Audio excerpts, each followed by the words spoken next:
I think we can treat AI as extended teams, extended arms to us.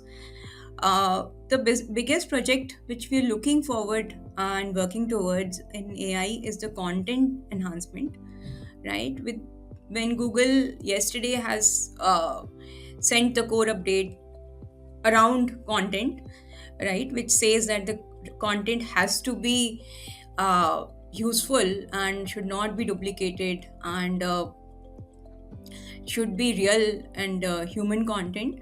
But still, I think if done correctly with human, we should be able to scale up our content, because as I said, for 20 lakh products, writing content from human is it will take years actually, right? So if we work together with AI and if we set the right process and right checkpoints and do the project, I think be able to do the project faster.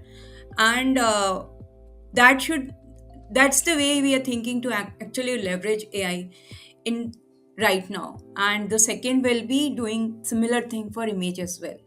So this is the first project we are starting, and whatever small experiments we have done till now, they have given the good results. So I think we can actually take up it. I mean, the gist of the matter is that, AI per se is going to be an enabler to enhance business practices rather than Yes. being something which is actually going to take away jobs. No, no, no. They will not take away jobs. I don't think.